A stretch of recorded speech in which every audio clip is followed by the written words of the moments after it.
My husband took me to meet a French investor. They mocked me in French the whole time, calling me a stupid cash cow. He didn't know my grandmother was from Paris.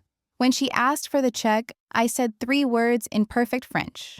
She froze in terror. I should have known something was wrong when Marcus insisted I wear the Chanel dress, the one he bought me last Christmas, back when I still believed his compliments were genuine instead of calculated investments in my compliance.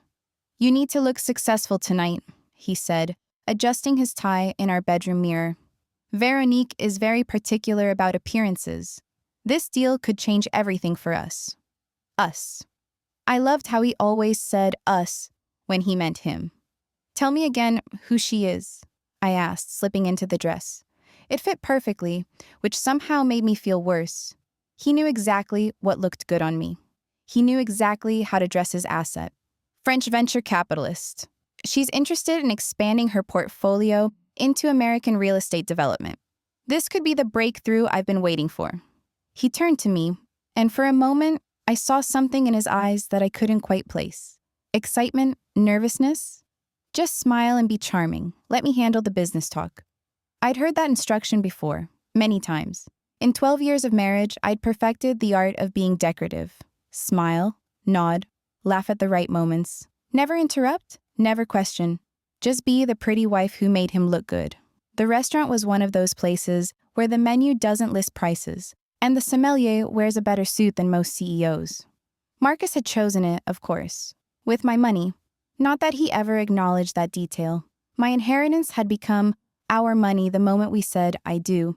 And over the years, it had quietly funded our dreams, while mine collected dust in the corner of conversations that never quite happened.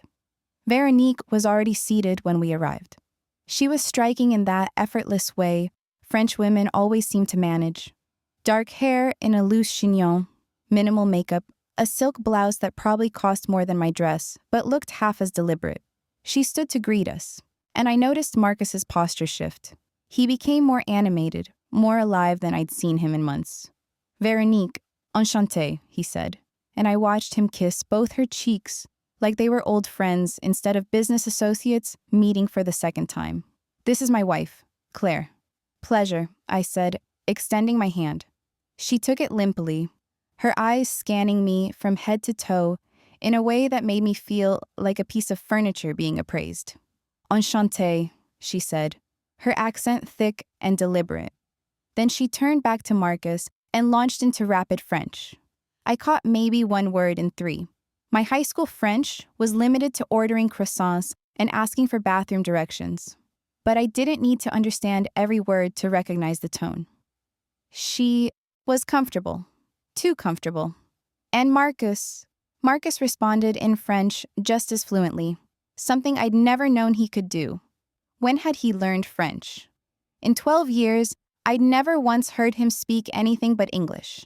Not even a bonjour at the French restaurant we went to for our anniversary. "Sorry," Marcus said, switching back to English with an apologetic smile that didn't reach his eyes. "Veronique was just commenting on the menu. The duck here is supposedly excellent." I smiled, nodded, opened my menu. The sommelier appeared moments later, hovering with the wine list. Marcus immediately engaged him in a discussion about vintages and regions, showing off knowledge I didn't know he possessed. I sat quietly, studying the menu, feeling like a child at the adults' table. "Actually," I said when the sommelier turned to leave, "could I see the wine list for a moment?" Marcus looked surprised, but handed it over. I scanned it quickly, finding what I was looking for. A 2015 Chateau Margaux. My grandmother's favorite. She'd served it at every important family dinner, always saying that good wine was wasted on people who didn't understand its value. "The Margaux," I said to the sommelier. "The 2015, if you have it." "Excellent choice, madame." He paused, and I saw my opening. I leaned in slightly, close enough that Marcus and Veronique couldn't hear, and whispered in French. The French my grandmother had taught me every summer in her small apartment in the Marais. The French I'd spoken fluently until she died, and I'd buried it along with my grief. "Apportez-moi l'addition directement, pas à lui." Bring me the check directly, not to him. The sommelier's eyebrows rose slightly, but he nodded with new respect. Bien sûr, madame. I sat back, returning to my menu as if nothing had happened. Marcus was already speaking French with Veronique again, and this time I paid attention. Really paid attention. My grandmother had always said that people reveal their true selves when they think no one is listening. She was right. Elle est parfaite, Veronique said, laughing behind her wine glass. She's perfect.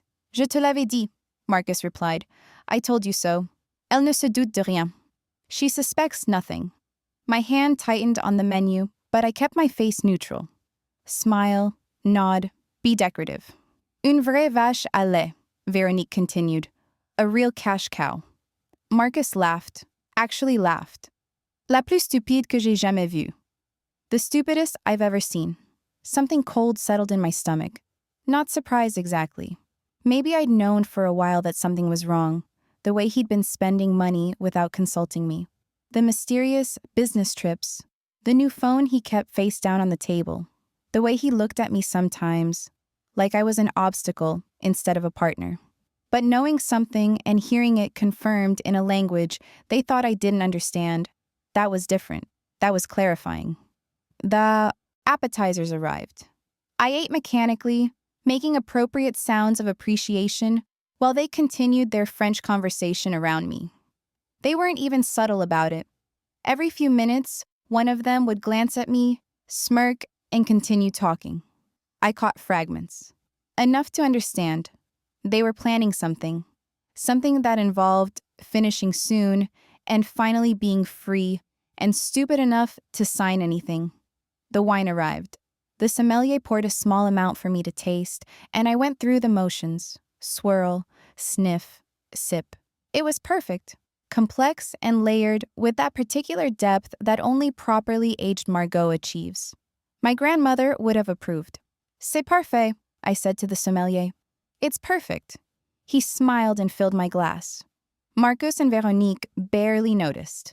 They were too busy with their own conversation, their own private jokes. I was furniture again. Expensive furniture that they were planning to liquidate. By the time the main course arrived, I'd heard enough. The duck was excellent, but I barely tasted it. I was too busy cataloging everything. Every word, every look, every touch that lasted a fraction too long when Veronique handed Marcus something across the table. How long had this been going on? Months? Years? How many business trips had actually been trips to see her? How many times had I believed his lies because I wanted to believe them, because believing them was easier than facing the truth? Dessert came and went. They ordered cognac. I declined. I needed to stay sharp. Finally, Veronique made a show of checking her watch. Nous devrions y aller, she said. We should go. Then, in English, for my benefit, I should be going, early morning tomorrow. She signaled vaguely for the check, and I watched Marcus reach for his wallet. The wallet I'd bought him, filled with cards linked to my accounts.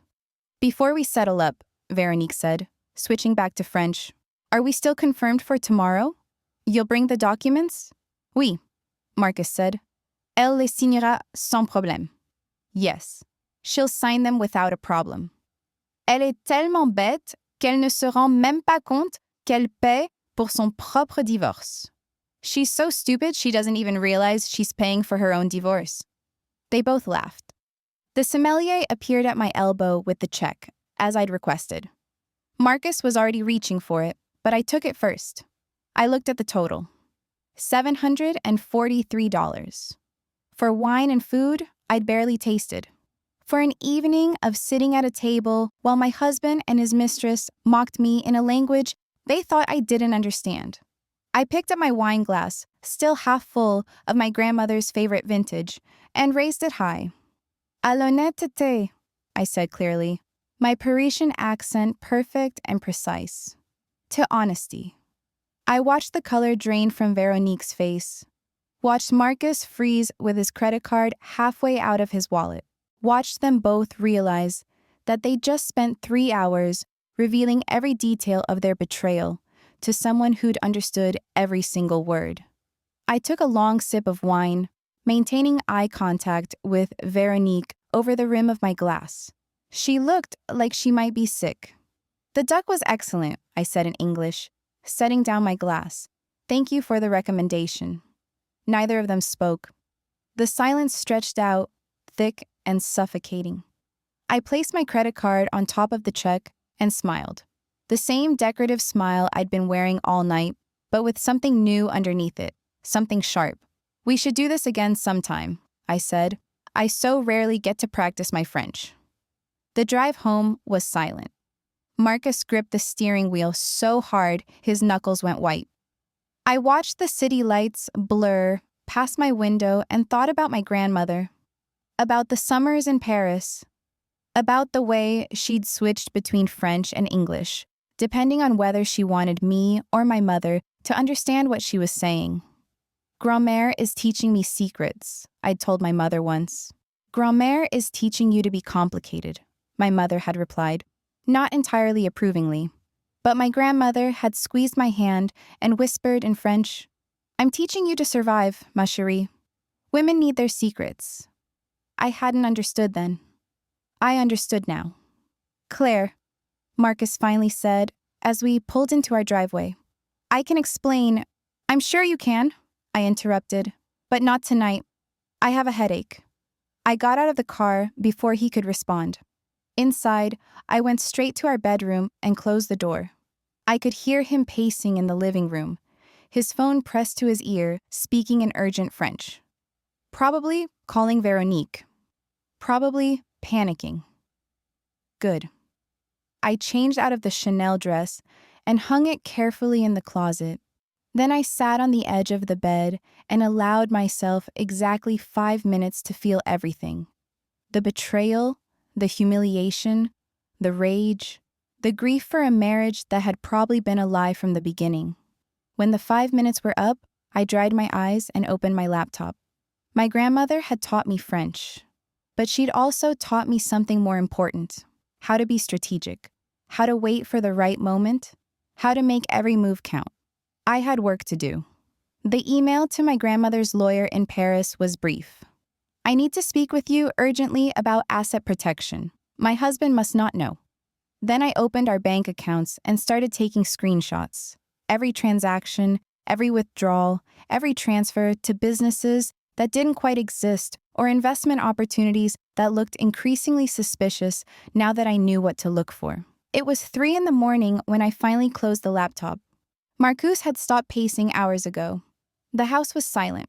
I lay back on the bed and stared at the ceiling, my grandmother's voice echoing in my memory. Un homme qui te respecte ne te fera jamais pleurer. A man who respects you will never make you cry. Je comprends maintenant, grand-mère, I whispered to the darkness. I understand now. Tomorrow, Marcus would ask me to sign something. Documents that Veronique had mentioned. Something about finalizing their plans. Tomorrow, I would smile and nod and be the stupid cash cow they thought I was. But first, I had phone calls to make, locks to change, accounts to protect. My grandmother hadn't raised a fool. She'd raised a survivor. And survival, I was learning, sometimes looked a lot like revenge. Marcus was already awake when I came downstairs the next morning. That should have been my first clue that something was wrong. He was never an early riser unless he wanted something. He'd made coffee, set out my favorite mug, even put out the good butter for toast. The whole performance was so transparent, it would have been funny if it weren't so insulting. Morning, he said, too cheerfully. Sleep well? Fine, I lied. I'd slept maybe 2 hours, most of them spent drafting emails and making lists of everything I needed to do. He slid a cup of coffee across the counter to me. Our fingers didn't touch. They hadn't touched in months, actually. And I was only just now allowing myself to notice. Listen, he said, about last night. I don't want to talk about last night. But we should. I have a headache, Marcus. Can we please just not? He studied me for a moment, trying to figure out if I was playing dumb or genuinely oblivious. I kept my face neutral and took a sip of coffee. It was terrible. He'd never learned how I liked it, even after 12 years. Okay, he finally said, but there is something we need to discuss. Business stuff. Of course. The deal with Veronique, it's moving faster than expected, which is good news. He pulled out his phone, swiping through something. But she needs confirmation of available capital. I need to access the investment account, the one your grandmother set up. There it was. The documents Veronique had mentioned. They weren't even waiting a day. My grandmother's investment account was the last significant pot of money I had. The inheritance had been split into two parts. The larger portion that Marcus had already spent on his various business ventures, and the second account locked in a trust that required both my signature and a special access code to move funds. The investment account, I repeated slowly. It's just temporary, just to show proof of funds. We'll move it right back once the deal is finalized. You trust me, right? The question hung in the air between us. Did I trust him? Had I ever really trusted him, or had I just wanted so badly to believe in us that I'd ignored every red flag? Of course I trust you, I said. We're partners. His shoulders relaxed. Exactly, partners. So, you'll give me the access code? Sure. I pulled out my phone, opening my banking app. Let me just pull it up. I always forget these things. I made a show of scrolling through my notes, frowning. Here it is.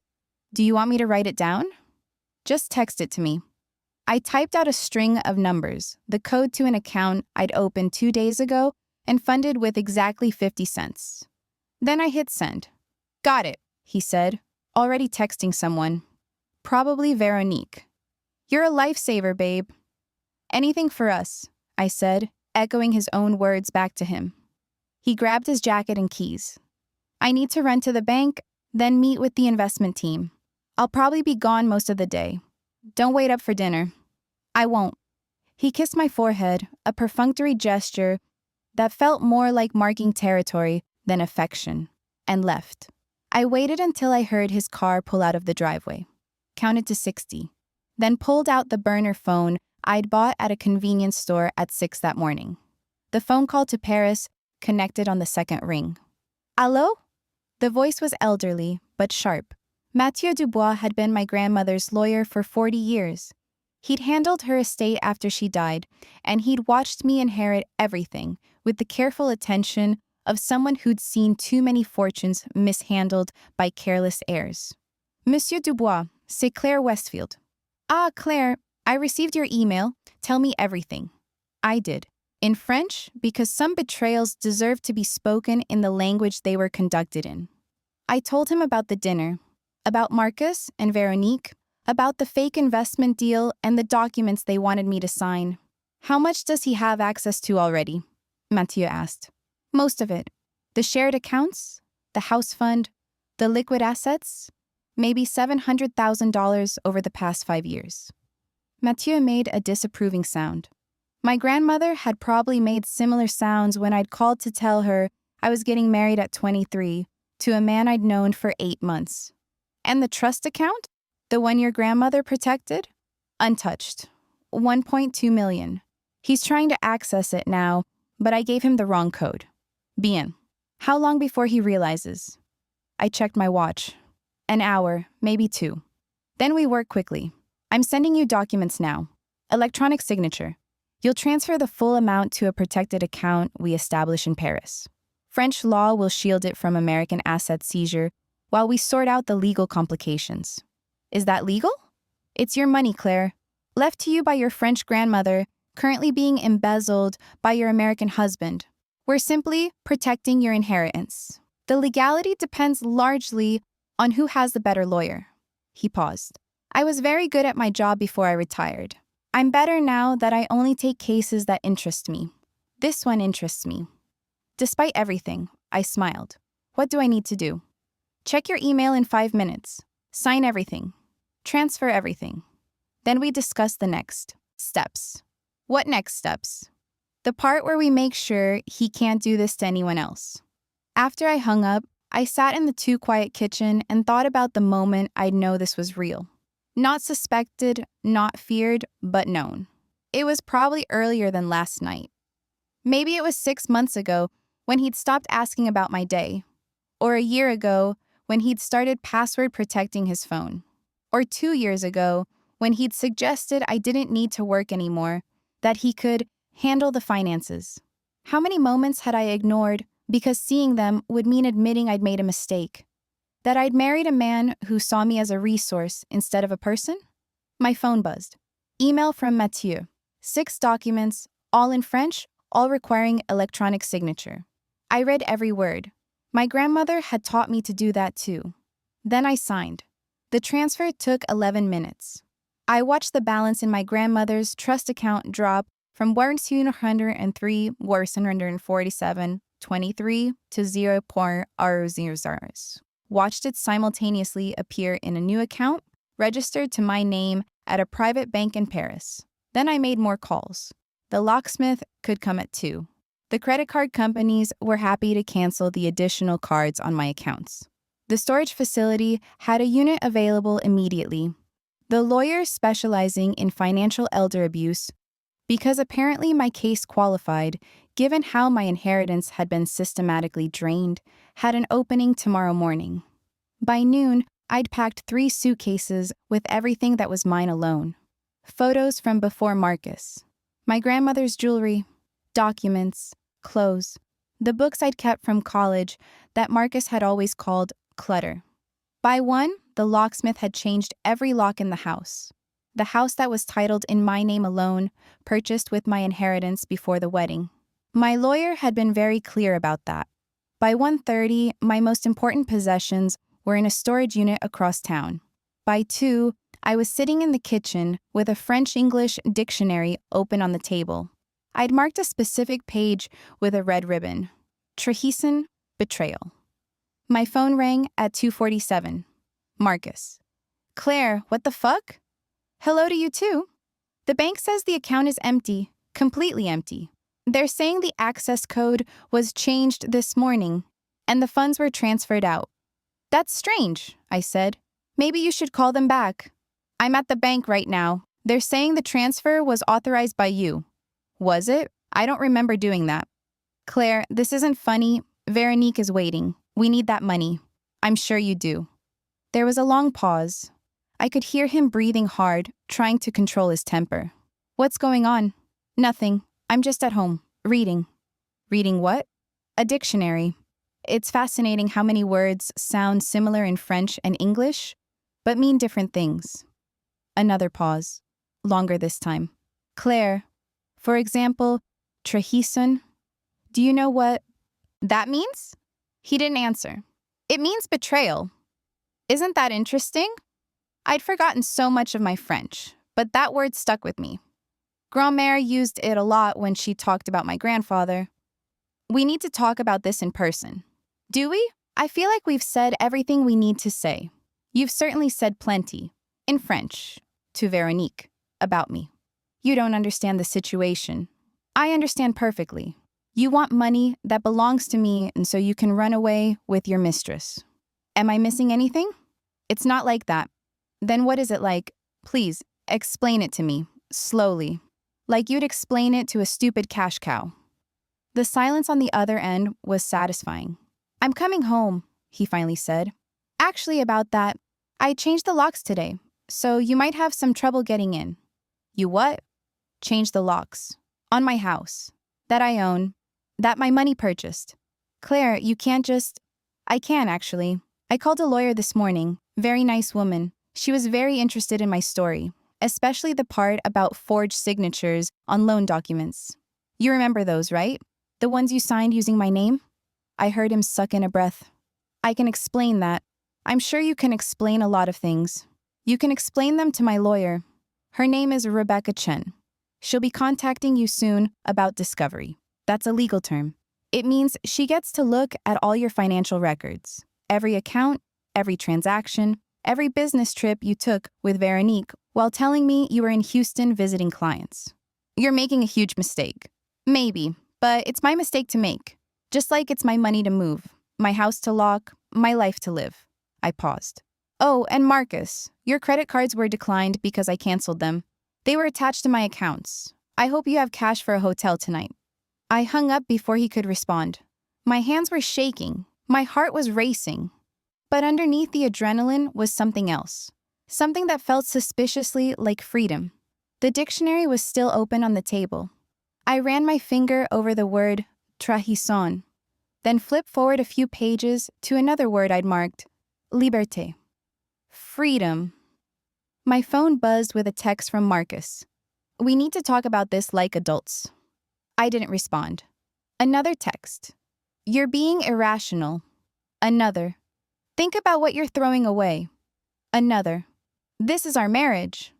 I turned off my phone and poured myself a glass of the Margot I'd brought home from the restaurant. The sommelier had been kind enough to let me purchase the remainder of the bottle. Then I sat at the kitchen table in my locked house and raised my glass to the empty room. Merci, grand-mère, I whispered. Thank you, Grandma. Thank you for teaching me French. Thank you for protecting some of my inheritance where he couldn't touch it. Thank you for showing me that a woman could leave an unhappy marriage and build something better. Thank you for teaching me to survive. The wine was perfect, complex and deep, with layers of flavor that revealed themselves slowly. Like revenge, I thought, like justice, like freedom. My phone buzzed one more time. I turned it back on just long enough to see the message from Mathieu. Documents filed. Your assets are protected. Call me tomorrow and we'll discuss the next phase. The next phase. Taking Marcus down completely. Making sure he couldn't do this to someone else. But that was tomorrow's work. Tonight, I was just going to sit in my locked house, drink my grandmother's favorite wine, and enjoy the sensation of being exactly where I was supposed to be. Alone, safe, free, and 3 steps ahead. Marcus called 47 times over the next 2 days. I didn't answer. He texted 63 times. I read each one carefully, forwarded them to Rebecca Chen, then archived them.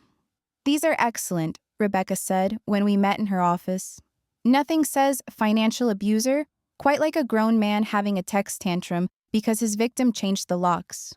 I liked Rebecca immediately. She was 50-something, with gray hair she didn't bother dyeing, and a directness that felt like fresh air after years of Marcus's manipulations. He's claiming you're having some kind of mental health crisis, she continued, scrolling through her own phone. His lawyer called me this morning. Apparently, you're not yourself and making decisions you'll regret. The subtext being that you're too unstable to manage your own finances and he should be given control for your own protection. Of course he is. Unfortunately for him, I've seen your financial records. You've managed your inheritance quite competently. It's only the money he had access to that somehow evaporated into failed business ventures and expensive trips to Paris. She looked up. Speaking of which, how much would you estimate he spent without your knowledge or consent? 700,000? Maybe more. And how much of that can you document? Most of it. I started pulling records last night. I slid a folder across her desk. Bank statements? Credit card bills? Loan documents with signatures that look like mine but aren't quite right. The capital letters are wrong. He dotted the I in Claire. I never do that. Rebecca flipped through the pages, her expression growing more satisfied with each one. This is good. This is very good. You're sure you want to push this all the way? Once we file, there's no going back to peaceful coexistence. I'm sure. Even if it means potential criminal charges? Forgery is serious. So, is embezzlement of spousal assets. I thought about Veronique calling me a stupid cash cow, about Marcus laughing, about 12 years of being decorative and compliant while he systematically stripped away everything my grandmother had worked so hard to leave me, especially if it means criminal charges. Rebecca smiled. It wasn't a nice smile. It was the smile of a lawyer who'd just been given permission to destroy someone who deserved it. Then let's talk strategy. He's going to try to force a meeting. Probably claim he wants to work things out and avoid lawyers. He'll pick somewhere public so you'll feel pressure to be civil. He'll apologize and make promises. The goal is to get you to give him access to the money again before legal proceedings make that impossible. What should I do? Agree to meet him, but on our terms. Somewhere I choose. With me present, if possible. He'll never agree to that. He will if he's desperate enough. And based on these texts, she gestured at her phone. He's very desperate. My guess is Veronique is pressuring him. The deal they were planning probably had a timeline. My phone buzzed. As if summoned by our conversation, Marcus's name appeared on the screen. Speak of the devil, I muttered. Answer it, Rebecca said. Speakerphone, I answered. Hello, Marcus? Finally. Jesus, Claire, I've been trying to reach you for days. I've been busy. Too busy to talk to your husband? My soon-to-be ex-husband. And yes. He took a breath. I could picture him forcing himself to stay calm. Look, I know you're angry. You have every right to be, but we need to talk about this face-to-face, like adults. Can we at least do that? Rebecca nodded. Fine, I said. When and where? Tonight. That French restaurant, the one where we met Veronique. I'll make a reservation for 7. We can talk over dinner like civilized people. The restaurant where they'd mocked me in French for 3 hours. The restaurant where this whole nightmare had started. No, I said. What? Not there, somewhere else. Claire, don't be difficult. I'm not being difficult. I just don't want to go back to that restaurant. Pick somewhere else. A pause. I could practically hear him calculating. Fine. That Italian place on 5th Street, Giuseppe's, 7 o'clock. I'll be there. I hung up. Rebecca was already typing on her laptop. Giuseppe's is good. They have a private room in the back. I'll call ahead and reserve it. Then I'll be at the table next to yours, close enough to intervene if needed. You think he might get aggressive? I think he's about to lose access to over $1 million and his entire financial structure is collapsing. People do unpredictable things when they're cornered. She looked up. Bring the papers I'm about to give you. Don't sign anything he presents. Record everything on your phone. And Claire, don't drink anything he orders for you. I think he's shown you who he is. Believe him. That night, I arrived at Giuseppe's at exactly 7. I dressed carefully. Not the Chanel dress, but something equally elegant. My grandmother's pearl necklace, her watch, armor disguised as accessories. Marcus was already there, seated in a corner booth. He stood when he saw me, and for a moment, I saw a flash of the man I'd married. Or at least, the man I'd thought I was marrying. Handsome, charming, apparently concerned. You look beautiful, he said. Thank you. We sat. The silence stretched between us, awkward and heavy. I ordered wine, he said, gesturing at the bottle on the table. The Chianti you like. I didn't touch it. Rebecca's warning echoed in my mind. I'll just have water, I said. His jaw tightened slightly, but he smiled. Of course, whatever you want. The waiter appeared. I ordered sparkling water and asked him to bring it unopened. Marcus's smile got tighter. So? He said, once the waiter left. Here we are.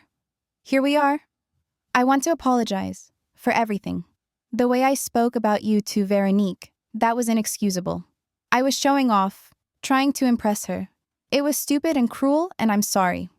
The apology sounded rehearsed. I wondered how many times he'd practiced it. Why did you need to impress her? She's an important business contact. Marcus, I heard you. I understood every word you said. Don't insult me by lying about what this is. He studied me for a long moment. I watched him recalculate his approach. Okay, he said. You want honesty? Fine. Yes. Veronique and I have a personal relationship, but it's not what you think. She's your mistress. You've been stealing my money to fund your affair. You were planning to divorce me and take whatever was left. Is any of that inaccurate? It's more complicated than that, is it? Because it seems pretty simple from where I'm sitting. The waiter returned with my water. I checked the seal before opening it. Marcus watched with barely concealed irritation. What do you want from me, Claire? You want me to grovel? Beg for forgiveness? I'm sorry. I'm deeply, truly sorry. But we can still fix this. We can still save our marriage if you're willing to try. I don't want to save our marriage. That stopped him. He'd been prepared for anger, for tears, for negotiation. He hadn't prepared for calm rejection. You don't mean that. I do. I want a divorce, a real one, with lawyers and asset division and full financial discovery. Financial discovery? Claire, that's not necessary. I think it is. I think once we look at where all my money has gone over the past 5 years, we're going to find a lot of interesting information. His expression hardened. There it was, the mask slipping. The real Marcus underneath the charm. You're making a mistake, he said quietly. Maybe, but it's mine to make. You think you're so smart, don't you? Moving the money, changing the locks, playing your little games. I'm not playing games. I'm protecting myself. From what? I'm your husband. We're supposed to be a team. Teams don't embezzle from each other. Embezzle? That's a serious accusation. It's a serious crime. Forging my signature on loan documents, using my inheritance as collateral? Without my knowledge? What would you call it? He leaned forward, and there was something dangerous in his eyes now. I'd call it a partnership. I'd call it what married people do. They share resources. They support each other's dreams. I'd call it what you agreed to when you married me. I agreed to love and honor you, not to fund your affair. Veronique has nothing to do with this. Veronique has everything to do with this. She's the reason you needed access to my grandmother's trust. She's the reason for the forged documents and the fake business deals. What was the plan, Marcus? Drain the last of my money and then leave me with nothing? You're being hysterical. I'm being clear-headed for the first time in years. He sat back, his expression cold now. The charm was completely gone. You have no idea what you're doing, no idea what's at stake. Then explain it to me. There are people involved in this deal, important people, people who don't react well when plans fall through. Was that a threat? I couldn't tell if he was warning me or trying to scare me. What people? Investors, business partners. It's complicated. Uncomplicated. I can't. Not without... He stopped himself. Not without what? My money? He didn't answer. How much do you owe them? I asked. Still no answer. Marcus, how much do you owe? It's being handled. How much? 200,000, he finally said. By the end of the month. I felt cold. You promised someone $200,000 of my money. It was supposed to be returned with interest. The deal with Veronique was real. The returns would have covered everything and then some. So Veronique is an investor? She's a facilitator. She connects people with capital to people with opportunities. And you're what? The person with opportunities? I'm the person who's been trying to build something, to be more than just the man who married money. Do you have any idea what that's like? Always being seen as your husband? As the guy who got lucky when some rich girl fell for him? There it was. The real resentment underneath everything. He'd never loved me. He'd loved my money and hated that it came attached to a person with expectations and feelings. So this is my fault? I asked. You stole from me because I made you feel inadequate? I didn't steal. Yes, you did. You forged my signature. You took loans in my name. You spent hundreds of thousands of dollars without my knowledge or consent. That's theft, Marcus. That's fraud.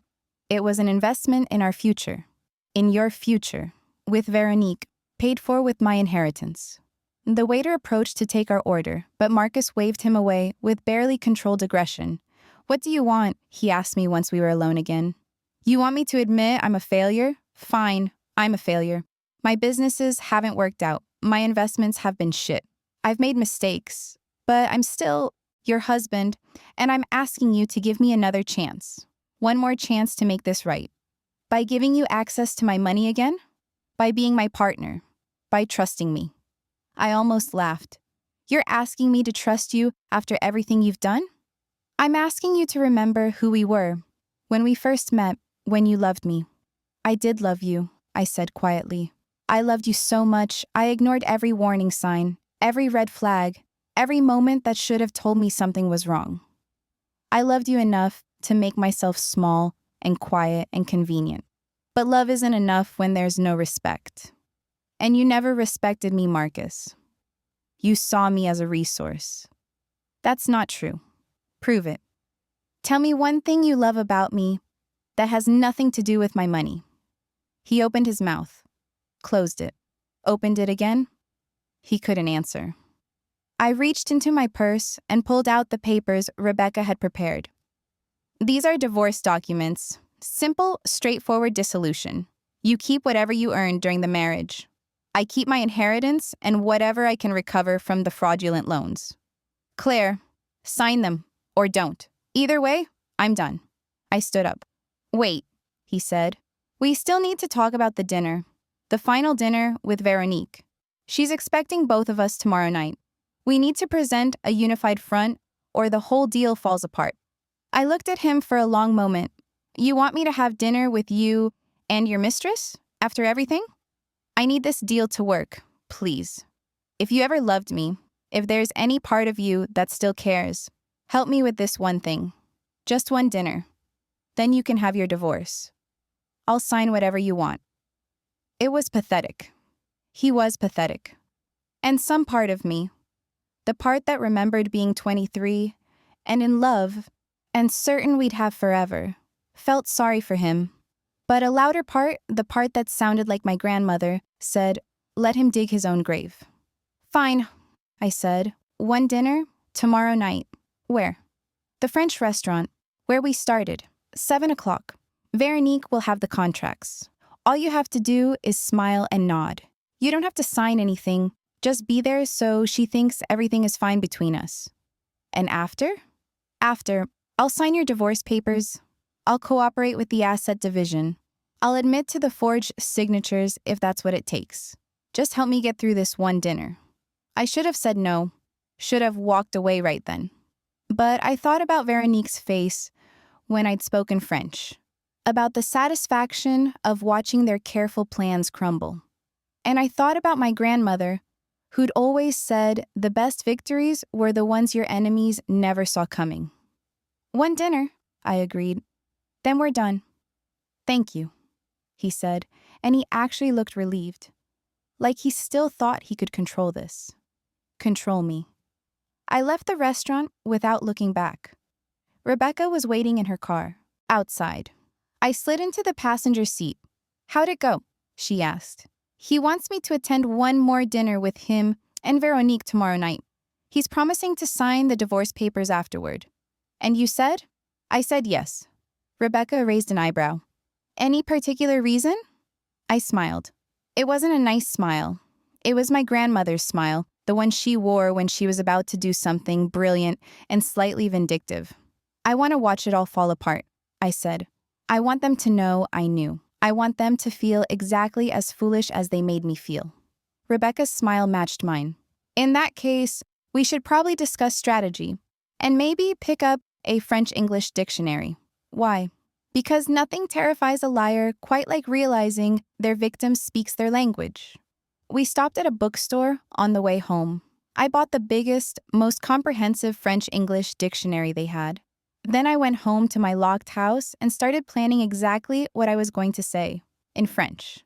In perfect, grandmother-taught Parisian French. Tomorrow night was going to be very interesting. I spent the entire next day preparing. Not emotionally, I was surprisingly calm about what was coming. But logistically, I wanted every detail perfect. Rebecca had drawn up papers for Marcus to sign. Not just the divorce documents, but also an admission of the forged signatures and a repayment plan for the money he'd taken. He'll never sign this voluntarily, she'd said, but after tonight, he might be motivated. I'd printed everything, tucked them into my bag alongside the dictionary I'd bought, which I'd bookmarked at several meaningful entries. Mensonge, lay, vol, theft, trahison, betrayal, and my personal favorite, justice. At 6, I dressed carefully. The Chanel again, it seemed appropriate to wear the costume he'd chosen for me one last time. My grandmother's pearls, her bracelet, her watch, every piece of her I could carry with me. I arrived at the restaurant at exactly 7. Marcus and Veronique were already seated at the same table as before. Veronique wore a cream silk blouse and an expression of practiced warmth. On her wrist was the bracelet, my bracelet, purchased with my money. Claire, Marcus said, standing, you look lovely. I slid into the seat across from them. Thank you. Veronique extended her hand across the table. I shook it, noting how she was careful to display the bracelet. A power move, a reminder of who'd won. So glad you could join us. she said in heavily accented English. Marcus has told me you're being very reasonable about everything. Has he? Yes. It's refreshing. So many women would be, she waved her hand dismissively, difficult in this situation. I try not to be difficult, I said evenly. The sommelier appeared, and Marcus immediately engaged him in conversation about wine pairings. I noticed he spoke French again, showing off for Veronique, probably, or maybe just comfortable now that he thought my earlier French had been some kind of fluke. A few memorized phrases instead of actual fluency. We'll have the Bordeaux, Marcus said finally. The 2016, not my grandmother's Margot. Something cheaper, because I wasn't paying tonight. At least, that's what he thought. Once the wine was poured, Veronique pulled out a leather portfolio. Shall we discuss business? By all means, Marcus said. She extracted a stack of documents, sliding them across the table. I recognized the format. Contracts, investment agreements, the kind of paperwork that looks important and legitimate until you actually read it. This is the final agreement, Veronique said, speaking to Marcus, but glancing at me like I was a minor obstacle to navigate around. The terms we discussed.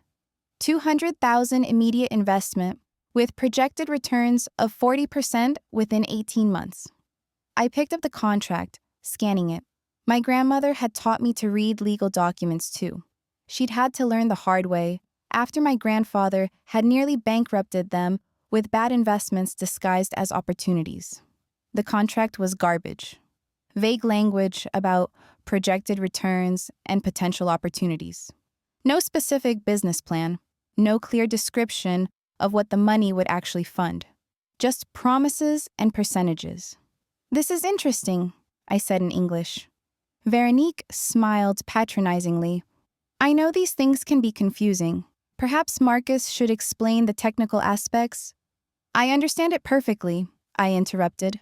It's a contract promising high returns on an unspecified investment with no concrete business plan, which means it's either incompetence or fraud. The smile froze on her face. Claire, Marcus said warningly. I ignored him, flipping through the pages.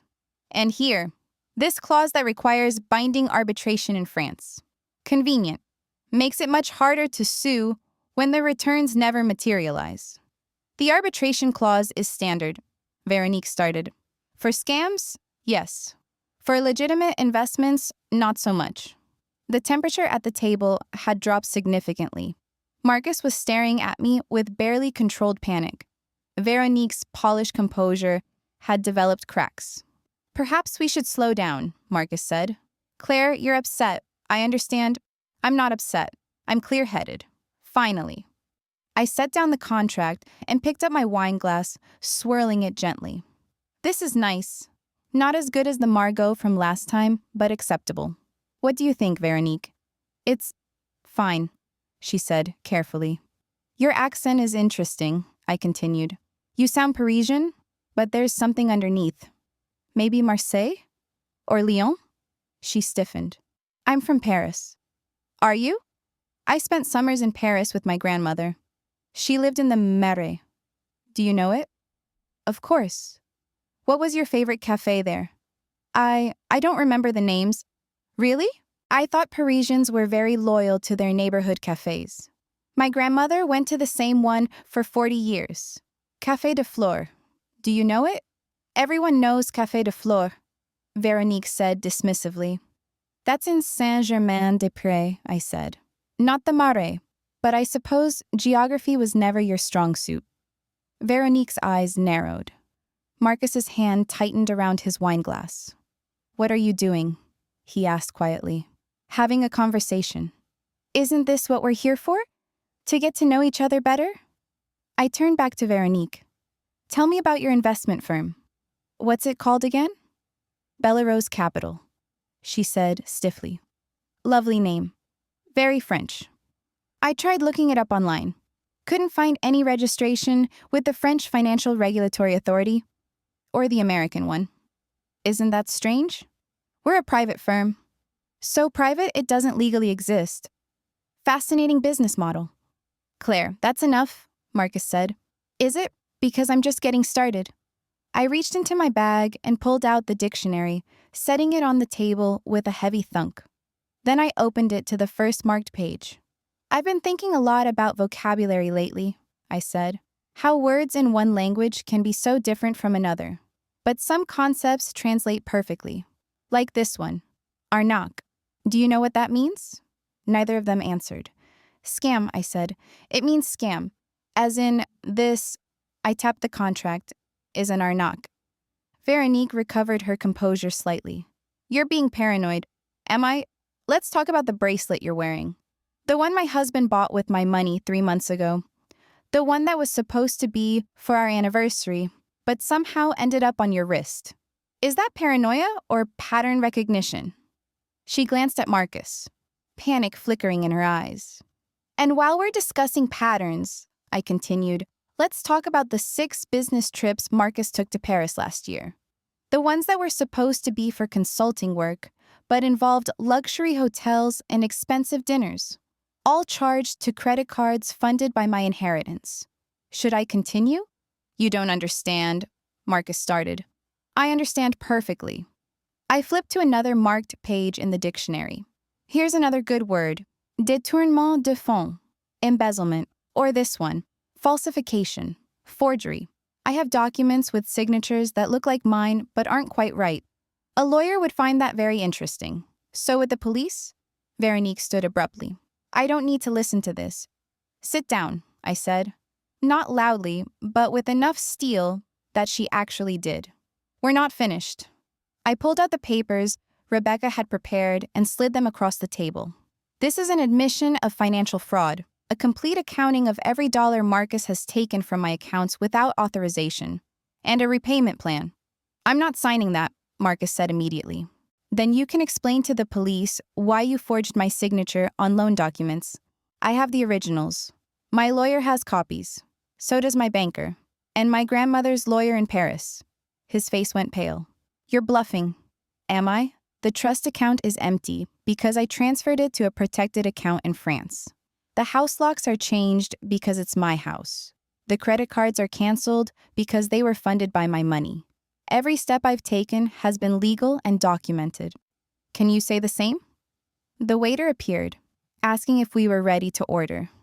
The absurdity of it, sitting at this table, having this conversation, while a server tried to interest us in the evening specials, almost made me laugh.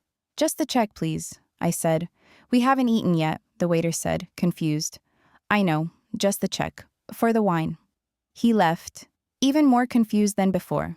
Veronique was saying something to Marcus in rapid French. They'd apparently forgotten I could understand them. Elle sait tout, Veronique hissed. She knows everything. Tais-toi, Marcus snapped back. Shut up. Non, je ne vais pas me taire. Tu m'as dit qu'elle était stupide. No, I won't shut up. You told me she was stupid. Je pensais qu'elle l'était. I thought she was. Clearly, I'm not, I interrupted in perfect French. Shall we continue this conversation in your preferred language? I'm perfectly comfortable with either. The look on Veronique's face was worth everything. Pure terror mixed with the dawning realization that she'd been played. How long? Marcus asked, his voice barely above a whisper. How long what? How long have you understood French? My whole life. My grandmother was from Paris. She spoke French to me from the time I was born. Every summer, until she died, I spent 3 months in the Marais, speaking only French. I'm probably more fluent than you are. I paused. I understood every word you said at our first dinner, every insult, every plan, every moment you thought I was too stupid to comprehend what you were doing. He looked like he might be sick. The thing about underestimating people, I continued, switching back to English, is that it gives them time to prepare. While you were spending my money and planning your escape with your fake investor friend here, I was moving assets, consulting lawyers, and documenting every illegal thing you've done. The waiter returned with the check. I didn't even look at the amount before sliding my credit card into the folder. I'll pay, Marcus said automatically. With what money? Your cards are canceled. Your accounts are empty. You promised someone $200,000 you don't have for a deal that was never real. I looked at Veronique. Unless I'm wrong? Unless Belarus Capital is actually legitimate and this contract is worth more than the paper it's printed on? She didn't answer. She was too busy texting someone frantically. Here's what's going to happen, I said. I'm going to leave. You two are going to sit here and figure out how to pay for your wine. Then you're going to think very carefully about your next move. Because if either of you tries to contact me, if you show up at my house, if you make any attempt to access my money or my assets, I will file criminal charges. Not just divorce, not just civil suits, criminal charges for fraud, forgery, and embezzlement. Do you understand? Marcus found his voice. You can't do this. I already have. The papers are filed. The accounts are protected. The evidence is documented. The only question is whether you sign those papers and agree to repayment terms, or whether my lawyer starts criminal proceedings. I stood, collecting my bag and the dictionary. You have 48 hours to decide. I turned to walk away, but Veronique grabbed my arm. Her grip was tight, desperate. Wait, she said. We can work this out. There's still money to be made here. We can include you in the deal. Take your hand off me. Just listen. Take your hand off me. She let go. I stepped back, and something in my face must have frightened her because she actually flinched. I grew up watching my grandmother rebuild her life after my grandfather tried to destroy it, I said quietly. She taught me French. She taught me about wine and art and culture. But most importantly, she taught me that a woman who knows her worth doesn't negotiate with people who see her as merchandise. You called me a cash cow. You laughed about my stupidity. You planned to take everything and leave me with nothing. I leaned in close enough that only she could hear me. Votre gramme est aussi bon marché que ce bracelet, I said in perfect French.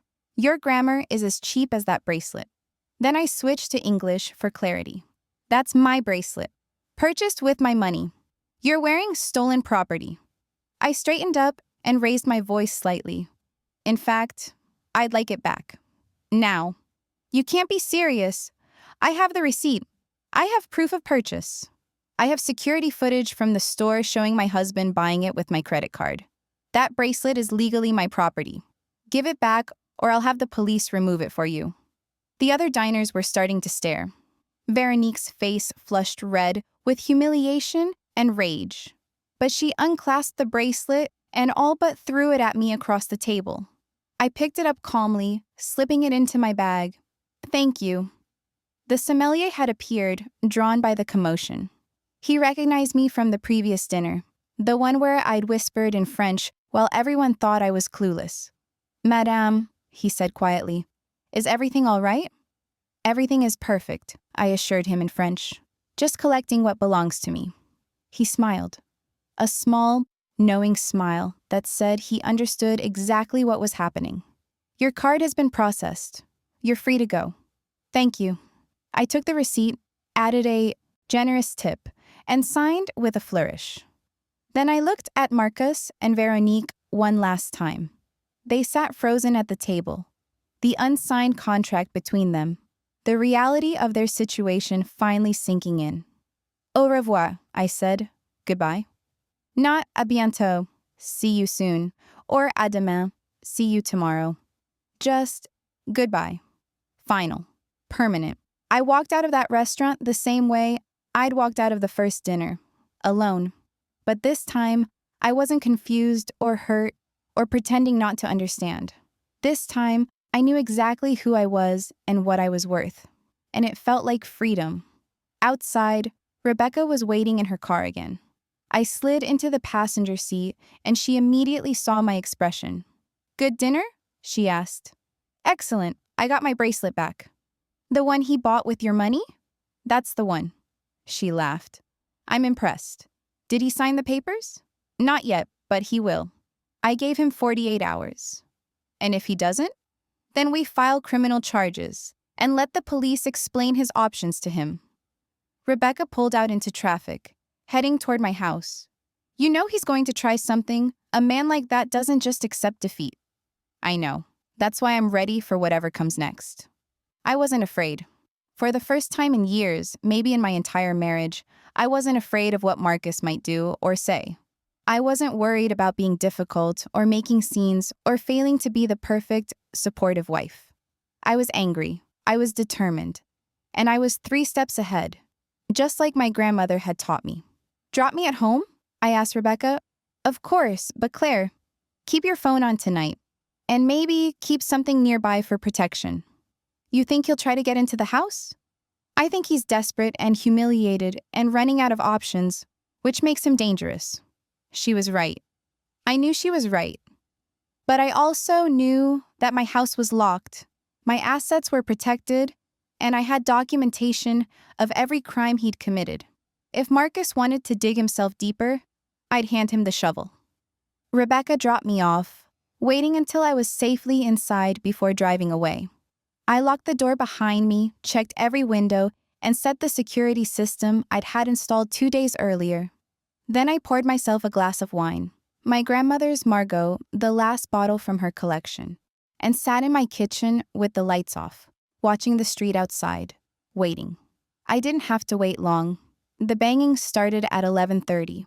Loud, aggressive pounding on the front door that echoed through the whole house. Claire, open the door. Marcus, drunk from the sound of it, or just enraged enough that his voice had the same unsteady quality. I stayed in the kitchen, phone in hand. I'd already texted Rebecca. He's here. Her response came immediately. Don't open the door. I'm calling the police. Claire, I know you're in there. We need to talk. More pounding. Then the sound of him trying the door handle, jiggling it violently when it wouldn't open. You can't just lock me out of my own house. Except it wasn't his house. It had never been his house. My money, my down payment, my name on the deed. He'd moved into my life and slowly taken over until I'd forgotten what belonged to whom. I have keys, he shouted. Good luck with that, I thought. The locks had been changed 3 days ago. I heard him try anyway. The sound of a key scraping uselessly against the new lock, followed by cursing. Then more pounding. This is insane. You're being insane. I sipped my wine and waited. The police would arrive soon. Rebecca had promised. A new sound, footsteps moving around the side of the house. He was checking windows. I'd locked them all, but I tracked his progress by sound anyway. Side window, back door, kitchen window where I sat in the darkness. His face appeared in the glass, cupping his hands to peer inside. I didn't move, didn't flinch. Just sat there in the shadows, watching him search for me. When his eyes adjusted and he finally saw me, sitting calmly at my own kitchen table, his expression went through several stages. Relief, anger, desperation, and finally something that might have been fear. Let me in, he said through the glass. Please, we need to talk. I shook my head. Claire, I'm begging you. Just 5 minutes. Just let me explain. I pulled out my phone and held it up so he could see the screen. On it was a text conversation with Rebecca, time-stamped and clear. Police en route, ETA 5 minutes. His face changed. You called the cops? On your own husband? I held up 5 fingers. 5 minutes. This is crazy. I just want to talk. 4 fingers. Fuck. He stepped back from the window, running his hands through his hair. He looked terrible. Shirt untucked, tie loose, eyes wild. This wasn't the composed man I'd married. This was something desperate and unraveling. 3 fingers. Okay. I'm leaving. But this isn't over, Claire. You can't just throw away 12 years because of one mistake. 2 fingers.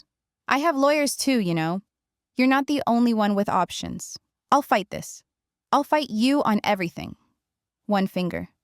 And you'll spend all your precious inheritance on legal fees trying to prove something that wasn't even illegal. We're married. Married people share finances. That's what marriage means. Sirens in the distance, getting closer. Marcus heard them too. He looked at me one more time, and I saw something I'd never seen before. Genuine fear. Not of me, but of consequences. Of the life he'd built on lies finally collapsing. This is a mistake, he said. You're making a huge mistake. I just looked at him, sipped my wine, waited.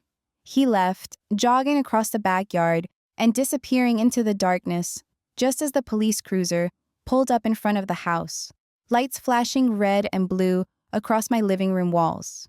I met the officers at the front door. "Ma'am, we got a call about a disturbance." My soon-to-be ex-husband was trying to force entry. He was just here, but he ran when he heard your sirens. He went through the backyard, heading east. "Is there a restraining order in place?" "Not yet, but there will be. My lawyer has the paperwork ready to file tomorrow." The older officer, a woman in her 40s, with kind eyes and a no-nonsense expression, studied me carefully. "Has he been violent?" "Not physically, but he's been financially abusive.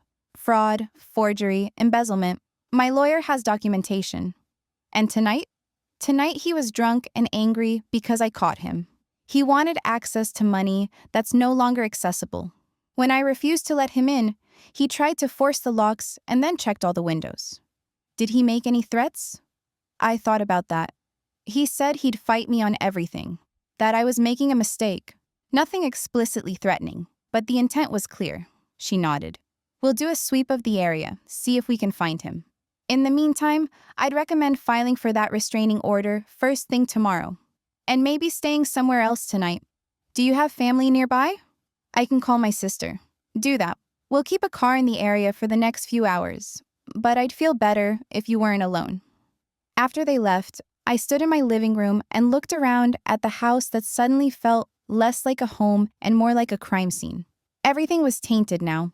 The couch where we'd watched movies, the kitchen where we'd cooked together, back when I'd still believed in us, the bedroom upstairs that I hadn't been able to sleep in for 3 nights. I called my sister. "Claire, it's almost midnight. Can I stay with you tonight?" "What's wrong?" I told her everything. The dinner with Veronique, the French, the money, Marcus showing up tonight. "Jesus Christ," Amy said when I finished. "I'm coming to get you. Pack a bag. Be ready in 20 minutes. I'm sorry to drag you into this. Are you kidding? I've wanted you to leave him for years. I just didn't know how to tell you. That stopped me. Years. He's been an asshole since day one, Claire. Charming, sure. Good-looking, definitely. But always just a little too interested in your inheritance. Mom and I talked about it at your wedding. Why didn't you say something? Would you have listened? Honest answer? Probably not. I'd been so in love with the idea of being in love that I'd ignored everything that didn't fit the narrative I wanted. I'm listening now, I said quietly. Good. Pack your bag. Bring the important documents. And that wine you've been saving. I think we've earned it. I packed quickly. Clothes, toiletries, my grandmother's jewelry, the folder of evidence Rebecca had compiled, and yes, 2 bottles of my grandmother's Margot. Everything else could wait. Amy arrived exactly 20 minutes later, pulling up in her minivan with the engine running. I locked up the house, set the security system, and climbed into the passenger seat. You okay? She asked. I think so. I don't know. Ask me tomorrow. She squeezed my hand. For what it's worth, I'm proud of you. What you did tonight, standing up to him like that, Gran would have been proud too. Gran. That's what Amy had always called her. Our French grandmother with her elegant apartment in Paris and her firm beliefs about what women deserved. She taught me well, I said. She really did. We drove through the quiet streets, leaving my house and my old life behind. At a red light, Amy turned to me. So what happens now? Now, Marcus has 48 hours to sign the divorce papers and agree to repayment terms. If he doesn't, Rebecca files criminal charges. Do you think he'll sign? I think he's desperate enough that he might do something stupid first. But eventually, yes, he'll sign. Because the alternative is prison. And then what? After the divorce? I thought about that. I'd been so focused on the immediate crisis, protecting my assets, documenting his fraud, surviving his betrayal, that I hadn't really considered what came after. I don't know, I admitted. Start over, I guess. Figure out who I am when I'm not trying to be what he wanted. You know what Gran would say? What? Une femme qui se connaît est une force de la nature. A woman who knows herself is a force of nature.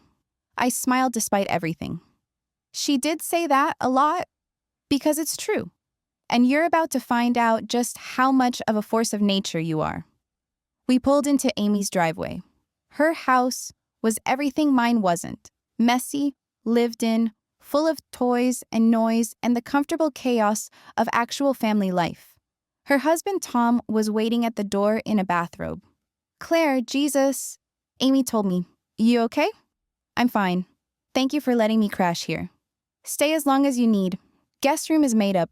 There's a lock on the door if you want it." That night, lying in Amy's guest room with the door locked and my phone on the nightstand, I finally let myself feel everything. The fear, the anger, the grief for the life I'd thought I had, but also something else, something that felt like possibility. I was 35 years old. I'd spent 12 years being someone's wife, someone's cash cow, someone's decorative accessory. Now, I had a chance to be just myself. It was terrifying. It was also kind of exciting. My phone buzzed. Text from Marcus. "I'm sorry. Please call me. We can fix this." I deleted it without responding. Another text, this one from Rebecca. "Police report filed. Judge approved emergency restraining order. He can't contact you or come within 500 feet of your property. You did good tonight." I sent back, "Thank you." Then one more text, from a number I didn't recognize. "This is Veronique. We need to talk. Marcus has made mistakes, but so have you. Call me." I took a screenshot, forwarded it to Rebecca with the note, "Evidence of continued harassment," then blocked the number. I was done talking, done explaining, done negotiating with people who saw me as an obstacle to overcome or a resource to exploit. Tomorrow, I'd file the paperwork for the restraining order to be made permanent. I'd meet with Rebecca to discuss the timeline for the divorce and the criminal charges. I'd start the process of reclaiming my life piece by piece. But tonight, I was just going to sleep in my sister's guest room, safe and locked and protected. And maybe tomorrow, I'd start thinking about what came next. About Paris. About the language my grandmother had taught me. About the inheritance that was more than money. It was resilience, strategy, and the kind of strength that looked like grace until you needed it to be steel. I fell asleep thinking about my grandmother's apartment in the Marais, about the cafe where she'd drunk coffee every morning, about the life she'd built after leaving my grandfather, and I dreamed about going home. Not to the house I'd shared with Marcus, but to Paris, to the place where my grandmother had taught me who I was supposed to become. The next morning, I woke to the sound of Amy's kids arguing over breakfast and Tom trying to mediate. Normal family chaos. It was comforting. My phone showed 6 missed calls from Marcus, and 3 from the unknown number that I'd blocked. Veronique calling from different phones. But there was also an email from Rebecca with the subject line, "Good news." I opened it. "Claire, the police found Marcus last night at a hotel downtown. When they informed him of the restraining order, he became belligerent and admitted to taking what was rightfully his from your accounts. The officer recorded the conversation. With that admission and the evidence we already have, the DA is interested in pursuing charges. He called this morning asking if you'd be willing to give a statement. This is bigger than I thought. Call me when you're awake." I read it twice. Marcus had confessed. Not intentionally, not in any official capacity, but he'd admitted to taking money from my accounts. In front of a police officer. On record. Some people, when cornered, got smart. Marcus had gotten stupid. I called Rebecca. "He really confessed?" I asked. To a police officer, while being informed he was legally prohibited from contacting you or accessing your property. The officer's body cam caught everything. What does that mean for the criminal case? It means it's not a matter of if charges will be filed, but when. The DA wants your full statement, but with Marcus's admission and your documentation, this is no longer just a civil divorce matter. This is fraud, forgery, and embezzlement of a significant amount of money. I should have felt triumphant, vindicated. Instead, I just felt tired. How long will all this take? The criminal case could be months, maybe a year or more before trial if he doesn't. Take a plea deal. The divorce can proceed separately and faster. 30 to 60 days if he cooperates, longer if he fights. And if he's convicted, given the amount involved and the premeditation, could be 5 to 10 years. Probably serve 2 to 4 with good behavior. Prison. Marcus could go to prison. A year ago, that thought would have destroyed me. Now it just felt like the natural consequence of choices he'd made. Choices to lie, to steal, to see our marriage as a business opportunity instead of a partnership. Okay, I said. Set up the meeting with the DA. I'll give my statement.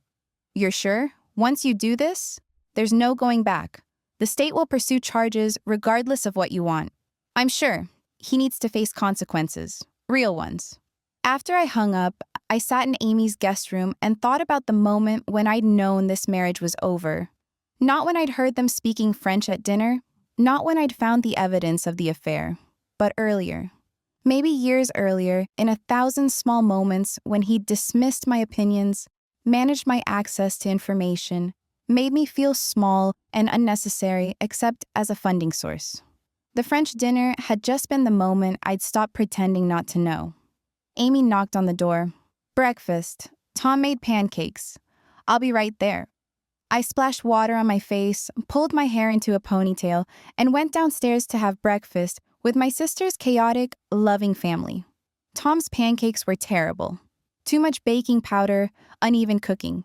But everyone ate them cheerfully because he'd tried. Because in a real family, effort mattered more than perfection. Marcus had never made me breakfast. Not in 12 years. So what's the plan? Amy asked once the kids were occupied with cartoons in the other room. Meet with the DA, give my statement, finalize the divorce, then... I trailed off. Then? I don't know. I keep thinking about Paris, about Grand's apartment. Do you still have it? I think so. It was part of the inheritance. But Marcus never knew about it. Gran left it in a separate trust that he couldn't access. I haven't been there since she died. You should go, Amy said immediately. After all this settles, you should go. Stay there for a while. Remember who you were before him. I can't just leave. Why not? What's keeping you here? A house full of bad memories? A job you quit when Marcus said you didn't need to work? She was right. I'd given up my job as a translator 5 years ago because Marcus had convinced me it was unnecessary. We don't need the money, he'd said. Just enjoy your life. What he'd meant was, I want you dependent and available and not paying attention to how I'm spending your money. I could work from Paris, I said slowly. Translation, consulting, it's all remote anyway. There you go. Finish the legal stuff, then get on a plane. Live the life Gran wanted for you. It was a nice thought, maybe even possible. My phone rang. Rebecca. Claire, we have a situation. My stomach dropped. What kind of situation? Marcus just showed up at my office with a lawyer. A real one this time? They want to negotiate. Negotiate what? There's a restraining order. His lawyer is claiming the restraining order was issued based on a misunderstanding. That Marcus was merely trying to have a conversation with his wife, and you overreacted by calling the police. That's not what happened. I know. But they're trying to get ahead of the criminal charges. His lawyer is proposing a deal.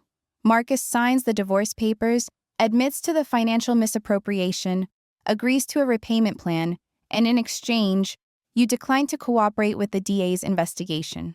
So he wants me to let him off the hook for felony charges in exchange for doing what he should have done anyway? Essentially, yes. I thought about that. About Marcus sitting in Rebecca's office right now, probably looking contrite and desperate. About him avoiding prison if I just agreed to back off. No, I said. No to the deal? No to all of it. He doesn't get to negotiate his way out of consequences anymore. Tell his lawyer that I'll be giving my full statement to the DA as scheduled, and that I expect the criminal case to proceed regardless of the divorce settlement. Claire, I need to make sure you understand. If he goes to prison, you probably won't get your money back. At least not quickly. Assets will be frozen during the trial, and if he's convicted, good luck collecting from someone in prison. I understand. But this isn't about money anymore. It's about making sure he can't do this to someone else. Rebecca was quiet for a moment. Then, okay, I'll tell them. But Claire, his lawyer is going to make this ugly. They'll try to paint you as vindictive, as a woman scorned seeking revenge instead of justice. Are you prepared for that? Let them try. I have evidence. I have documentation. I have his confession on a police body cam. Let them paint me however they want. I know what's true. All right, I'll call you after they leave. I hung up and found Amy and Tom both staring at me. You're really going through with criminal charges? Amy asked. Yes. Even if it means you don't get the money back? Even then. Some things are more important than money. Tom whistled low. Gran would be proud. Gran would tell me I'm being impractical and emotional, I said. But then she'd pour me a glass of wine and toast to practical women who know when to be impractical. She really said that? All the time, usually right before she did something that drove my grandfather crazy. My phone buzzed again. Another text from the unknown number, Veronique, trying yet again. You don't understand what you're doing. Marcus owes money to dangerous people. If he goes to prison, they'll come for you. I showed it to Amy. Is she serious? Is this a threat? Forward it to Rebecca and the police. But honestly, it sounds like desperation to me. She's trying to scare you into backing off. I forwarded the message, then typed a response before blocking the new number. I don't negotiate with thieves. Neither does the French police. I've already filed a complaint with them about your fake investment firm. Enjoy your own legal problems. It was a bluff. I hadn't actually filed anything with French police yet. But I could. Probably would, actually. Once Rebecca confirmed it was legal. Veronique didn't need to know that. Within an hour, Rebecca called back. They're gone. His lawyer is furious. Marcus left, looking like someone just explained to him what prison food tastes like. Good. One more thing, I ran Veronique through some databases. She's not just running a fake investment firm. She's got warrants in 2 other states for securities fraud. The FBI might be interested in your case. The FBI? If she's been running this scam across state lines, it becomes federal. Which means her threats about dangerous people are even more hollow than we thought.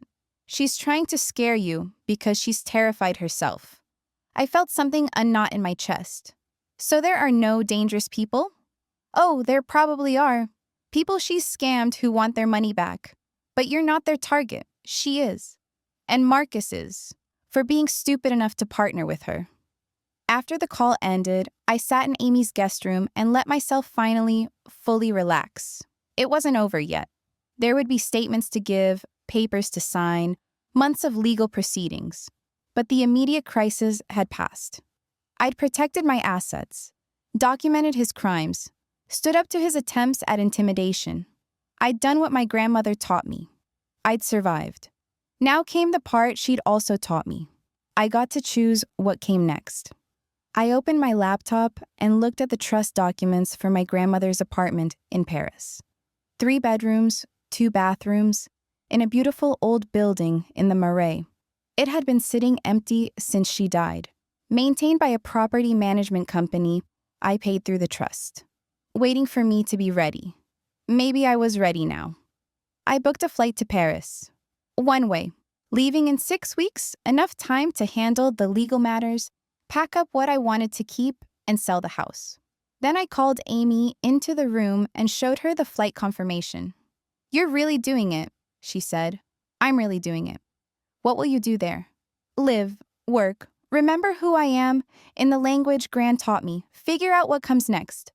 And if you get lonely, then I'll come visit. Or you'll come visit me. Either way, I won't be alone. Not really. I'll have Gran's Paris. That's enough. Amy hugged me. I'm so proud of you. Even though I'm running away, you're not running away. You're running towards something. That's different. She was right. I wasn't running from Marcus, or the divorce, or the aftermath of his betrayal. I was running toward the life my grandmother had wanted for me. The one where I spoke French and drank good wine and never, ever let anyone make me feel small again. The life where I was a force of nature, just like Gran. 6 weeks later, I stood outside my grandmother's apartment building in the Marais and thought about the last time I'd been here. I was 17, spending what would be my final summer with Gran before college. She'd been 73, still sharp and elegant, still drinking coffee at Café de la Poste every morning and correcting my French grammar over dinner. Tu es plus forte que tu ne le penses, she told me that last summer. You're stronger than you think. I hadn't believed her then. I believed her now. The building was exactly as I remembered it. Cream-colored stone, wrought iron balconies, blue shutters that opened onto narrow streets where tourists got happily lost, and locals complained about tourists getting lost. Home. The apartment itself was dusty from sitting empty, but otherwise perfect. The property manager had kept it maintained, but no one had lived here since Gran died. Her furniture was still here, covered in sheets. Her books still lined the shelves. Her coffee pot still sat on the kitchen counter. I opened the windows and let Paris in. The sounds, the smells, the particular quality of light that I'd forgotten I'd missed. Then I uncorked a bottle of wine.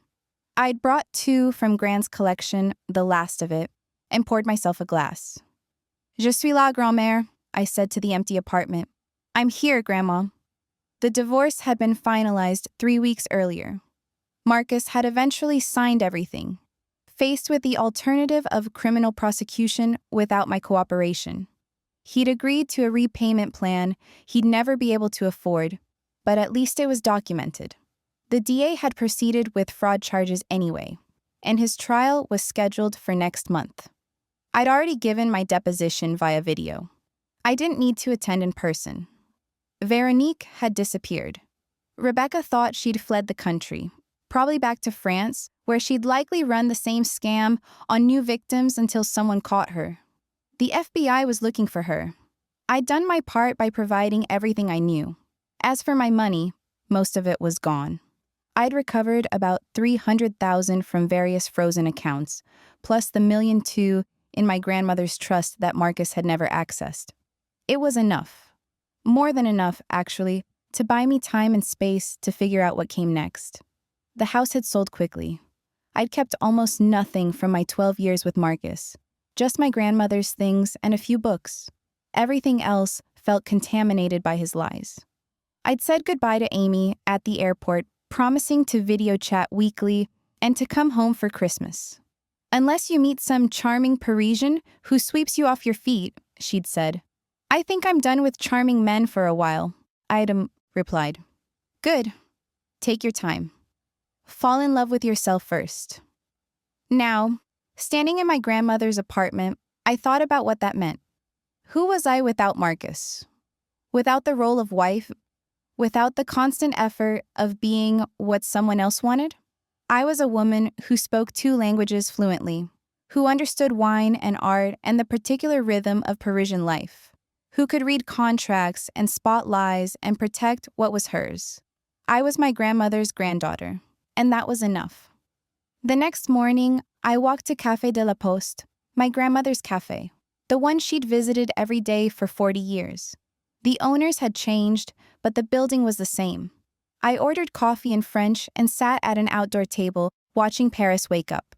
A woman at the next table was crying quietly, staring at her phone. She was young, maybe 25, with red eyes and the particular posture of someone whose world had just collapsed. I hesitated. I'd promised myself I was done saving people, done getting involved in other people's drama. But then I heard her on the phone, speaking rapid French. He took everything, all the money from my account. He said it was for our business, but there is no business. There never was. I knew that story. I'd lived that story. Before I could talk myself out of it, I leaned over. Excusez-moi, I said in French. I'm sorry to intrude, but I couldn't help overhearing. My husband did the same thing to me. She looked up, startled. He did? Yes, he stole from me for years. Used my money to fund his affair, forged my signatures on documents. I thought I was stupid for not seeing it sooner. That's exactly how I feel. Fresh tears spilled down her cheeks. Everyone says I should have known, that I should have been more careful. It's not your fault. People like that are good at what they do. They're professional liars. What did you do? How did you? She gestured vaguely, as if I might have a simple answer. I documented everything. I hired a very good lawyer. I protected what assets I could and went after him for the rest. He's facing criminal charges now. Her eyes widened. Criminal charges? Fraud, forgery, embezzlement. What he did wasn't just morally wrong, it was illegal. What your partner did might be too. I don't know how to do any of that. I don't know where to start. I pulled out a business card, something I'd had printed before leaving the States, listing my name, email, and a simple description. Financial Recovery Consulting. Start here, I said. Email me everything. I can't give legal advice, but I can connect you with people who can. And I can tell you what worked for me. She took the card with shaking hands. Why would you help me? You don't even know me. Because someone should have helped me. And because women need to stop accepting this kind of treatment like it's just the price of being in relationships. We talked for another hour. I gave her the contact information for Rebecca, who'd expressed interest in building an international practice for exactly these kinds of cases. Explained the steps I'd taken, and mostly just listened while she told her story. It was painfully familiar. The charming man, the quick courtship, the gradual isolation from friends and family, the access to her bank accounts for convenience, the discovery that the money was gone. By the time she left, she looked less broken and more determined. She hugged me, a spontaneous gesture that caught me off guard, and whispered, "Thank you." After she was gone, I sat at the cafe and thought about my grandmother, about the way she'd rebuilt her life after my grandfather, about how she'd turned her pain into purpose by teaching me to be strong. Maybe I could do something similar. Not therapy, not life coaching, just practical help for women trying to recover from financial abuse. Translation services, document review, connections to lawyers in different countries. The kind of support I'd wished I'd had at the beginning. My phone buzzed. An email from Rebecca. Just got contacted by a woman in Paris who says you referred her. This is the third international case I've gotten this month. I think we might be onto something. Want to partner up officially? I handle the legal, you handle the consulting and international coordination? I smiled and typed back, "Let's talk." Over the next weeks, I fell into a routine. Coffee at the cafe each morning. Work in the afternoons, translating, consulting, connecting women with resources. French lessons with locals who wanted to practice English. Long walks through the Marais, relearning the streets my grandmother had walked. It was quiet, simple, mine. I was having dinner at a bistro near the apartment when my phone rang with a number I didn't recognize. French country code. Allô? Claire Westfield? A woman's voice speaking French. Oui, c'est moi. This is Inspector Moreau with the French National Police. I'm calling about a woman named Véronique Beaumont. I understand you filed a complaint? Yes. She was running an investment scam.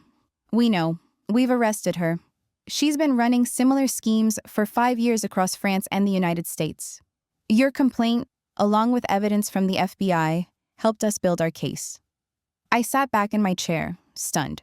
She's been arrested? 2 days ago. She's been charged with securities fraud, wire fraud, and money laundering. The trial will likely be next year, but with the evidence we have, conviction is almost certain. Will the people she scammed get their money back? Some of it. We've frozen several accounts. Restitution will be part of the sentencing. It won't be everything, but it's better than nothing. After I hung up, I sat in the bistro and let myself feel the weight of it. Véronique arrested, Marcus facing trial. My money partially recovered. My life completely transformed. I wasn't the woman who'd sat at that French restaurant 6 months ago, smiling politely while they mocked her. I wasn't even the woman who'd confronted them in perfect French.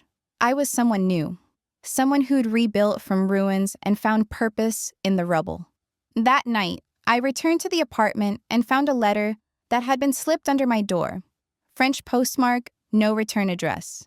Inside was a single page, handwritten in English. You ruined my life. I hope you're happy.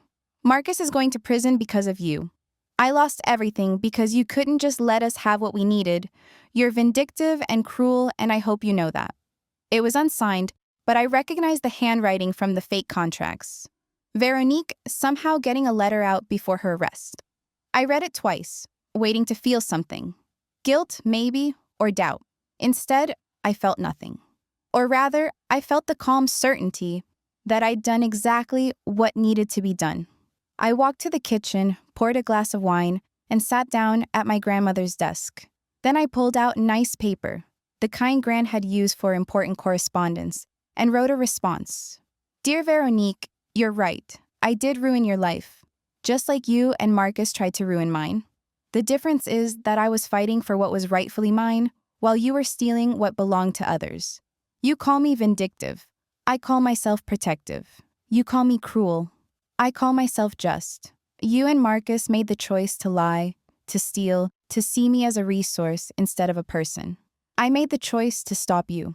If that makes me the villain in your story, I can live with that. I hope prison gives you time to reflect on your choices. I hope you eventually understand that consequences aren't punishment, they're education. As for me, I'm happy. Happier than I've been in years. I'm living in my grandmother's apartment in Paris. I'm doing work that matters. I'm helping women recover from people like you. I'm not sorry for what I did. I'm sorry for the woman I was before. The one who stayed quiet and compliant and convenient while you two laughed at her in French. But I'm not her anymore. Au revoir, Claire. I didn't mail it. Instead, I folded it carefully and tucked it into my grandmother's desk drawer, next to her old letters and documents. Some responses don't need to be sent. Sometimes it's enough just to write them, to clarify your own thoughts, to remind yourself who you've become. 2 months later, I was having coffee at the cafe when a familiar face appeared. The young woman I'd helped that first morning. Charlotte, I'd learned her name was. Claire. She was smiling now, transformed from the crying girl I'd met. I wanted to thank you in person. My case went to the police. They arrested him yesterday. That's wonderful. And I got some of my money back. Not all of it, but enough to start over. I'm moving back to Lyon, near my family. I'm going to train as an accountant so I can help other people like us. We talked for a while, and before she left, she hugged me again. You saved my life. No, I said. You saved your own life. I just pointed you in the right direction. After she left, I sat at the cafe and thought about the strange path that had led me here.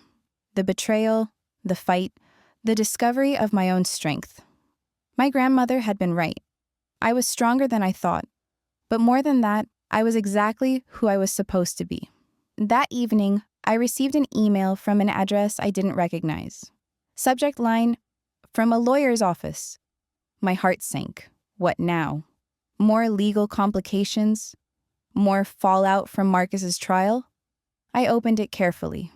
Dear Ms. Westfield, I represent the estate of your late grandmother, Marguerite Beaumont. I'm writing to inform you of a provision in her will that was only to be revealed upon certain conditions being met. Your grandmother left a second inheritance, held in trust, to be released only if you demonstrated strength in the face of adversity and the courage to stand alone. Her instructions were specific, and the funds would only become available if you left an unhappy marriage, protected your assets from exploitation, and chose to live independently for a minimum of 6 months. I have reviewed the documentation and determined that you have met these conditions. The inheritance consists of 800,000 euros, currently held in a Paris bank. I have enclosed the transfer documents. Your grandmother wrote a letter to be delivered with this information. It is attached. Sincerely, Mathieu Dubois. Mathieu. My grandmother's lawyer, the one who'd helped me protect my assets during the divorce. I opened the attachment with shaking hands. Ma chère Claire, if you are reading this, it means you have done what I knew you could do. You have saved yourself. I'm sure you're angry with me for not simply giving you this money earlier, but money given has no value compared to money earned through survival. You needed to know that you could protect yourself, that you could be strong when necessary, that you could choose yourself over comfort. You are my greatest pride. Not because you married well or stayed quiet or made everyone comfortable, but because you learned to speak up, to fight back, to choose yourself. This money is not to replace what was taken from you. It is to reward what you have become. Live well, ma petite. Live in Paris. Live in your own language. Live as a woman who knows her worth. And remember, un homme qui te respecte ne te fera jamais pleurer. A man who respects you will never make you cry. Je t'aime pour toujours, grand-mère. I read it 3 times. tears streaming down my face. She'd known. Even before she died, she'd known I would need this. Need her. Need proof that I could survive, and that someone believed I would. 800,000 euros. Combined with what I'd recovered and saved, I had more than enough. Not just to live, but to build. Something meaningful. I called Amy. Gran left me another inheritance, I said when she answered. What? How? I explained it all, the conditions, the letter, the money. Amy laughed. Of course she did. Gran always had a backup plan. I don't know what to do with it all. I think you do. You're already doing it. Keep helping women. Keep building your consulting business. Keep living the life Gran wanted for you. She was right. I already knew what I wanted to do. The next day, I met with Mathieu in person. We established a foundation, small, focused, specifically to help women recover from financial abuse. Money for lawyers, for emergency housing, for the practical costs of leaving relationships that had turned predatory. Your grandmother would approve, Mathieu said as we signed the papers. I hope so. I know so. She told me once that the measure of a woman's strength isn't what she endures, but what she refuses to endure anymore. I thought about that as I walked home through the Marais. About the moment I'd stopped enduring, stopped pretending, stopped being the convenient, decorative wife who didn't understand French. My phone buzzed. Email from Rebecca. Marcus pled guilty to avoid trial. Sentencing next month. They're recommending 4 years. Thought you'd want to know. 4 years. It felt both too long and not long enough. But it was justice. Real consequences for real crimes. I typed back, thank you for everything. I couldn't have done this without you. Her response came immediately. You did it yourself. I just held the paperwork. That night, I sat on my grandmother's balcony with a glass of Margaux and watched Paris move below me. Lights coming on in windows, people heading home from work, couples walking hand in hand. I wasn't lonely. I was alone, but not lonely. There was a difference. I had my work, my language, my city, my grandmother's legacy, both financial and spiritual, and I had myself, the self I'd almost lost, the self I'd fought to reclaim, the self I was still learning to be. My phone rang. Unknown number, American area code. I almost didn't answer, but something made me pick up. Hello? Claire Westfield? A man's voice, uncertain. Yes? My name is David Chen. My sister, Rebecca, is your lawyer. She gave me your number. I hope that's okay. Oh, yes, of course. How can I help you? I'm actually calling because, well, this is awkward. I'm a journalist. I write about financial crime. Rebecca mentioned your case, and I'm working on an article about financial abuse in marriages. I was hoping you might be willing to talk about your experience. I hesitated. My first instinct was to say no, to keep this private, to not relive it all for public consumption. But then I thought about Charlotte, about the other women who'd contacted me through the foundation, about all the people who stayed silent because they were ashamed or didn't know they had options. I'll talk to you, I said, but only if we can include information about resources for people in similar situations, and only if we can emphasize that this isn't rare. It's common. That's exactly the angle I want. Thank you. This means a lot. We scheduled an interview for the following week. After I hung up, I thought about my grandmother, about how she'd been private, discreet, the kind of woman who solved her problems quietly. But she'd also been the kind of woman who'd passed down her strength to her granddaughter, who'd made sure I knew French so I'd understand when people underestimated me, who'd protected money so I'd have resources when I needed them most. Maybe going public was the next evolution. Not for attention, but to help others recognize the patterns. To make it harder for people like Marcus and Veronique to find new victims. The article came out 6 weeks later. The French Connection: How One Woman's Secret Fluency Exposed Her Husband's Fraud. It was fair, factual, and focused on the larger issues. David had included interviews with experts about financial abuse, statistics about how common it was, and a sidebar with resources for people seeking help. Rebecca called the day it published. We've gotten 43 inquiries from potential clients since this morning. People from 6 different countries. 43? Your story resonated. People see themselves in it. They're reaching out. The foundation website crashed from traffic. When we got it back online, we found hundreds of messages. Women, mostly women, a few men, telling their own stories, asking for help, thanking me for speaking up. I couldn't save them all. Couldn't solve all their problems, or recover all their money, or undo all their trauma. But I could do something. And something was better than the nothing I'd felt I had when I was sitting in that restaurant, listening to my husband call me a stupid cash cow. 3 months later, I was back at Café de la Poste when a man sat down at the next table. He was about my age, attractive in an understated way, reading a book in French. We made eye contact accidentally. He smiled. I smiled back. "Excusez-moi," he said. "This is forward, but is this seat taken?" He gestured to the empty chair at my table, the universal Parisian pickup line. A year ago, I would have said no, would have protected myself from any possibility of being hurt again. But I wasn't that woman anymore. "It's not taken," I said. "Please, join me." His name was Laurent. He was a history professor at the Sorbonne, divorced 3 years, father of 1 daughter. He was kind, funny. He spoke to me like I was interesting, not decorative. We talked for 2 hours about Paris, about work, about the particular challenge of rebuilding your life after it falls apart.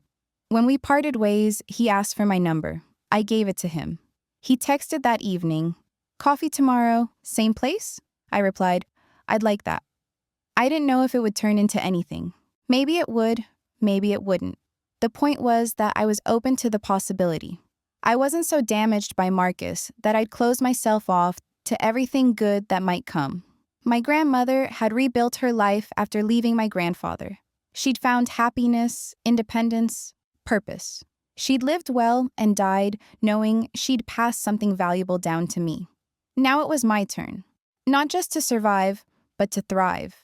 To live in Paris and speak French and help women and maybe, possibly, eventually fall in love again with someone who deserved it. To be, as my grandmother had said, a force of nature. 6 months after arriving in Paris, I stood in front of my grandmother's grave in Père Lachaise Cemetery. I brought flowers, white roses, her favorite. "Je l'ai fait, grand-mère," I said quietly. "I did it, grandma." I left him. I protected the money. I built something new. I'm living the life you wanted for me. The wind picked up, rustling the leaves of the old trees. I imagined it was her, approving. "Proud. Merci," I whispered. "Pour tout. Thank you for everything. Thank you for teaching me French. For protecting some of my inheritance. For believing I could be strong even when I didn't believe it myself. Thank you for being the kind of woman who refused to endure what she didn't deserve. Thank you for teaching me to be that woman too." I walked out of the cemetery and back into Paris. Back to my apartment, my work, my life. Back to coffee dates with Laurent and foundation meetings with Rebecca and video calls with Amy. Back to being exactly who I was supposed to be. Not Marcus's wife, not a victim. Not someone defined by what was done to her. Just Claire. French speaking, wine drinking, Paris living, force of nature Claire. My grandmother's granddaughter. And that was enough, more than enough. It was everything.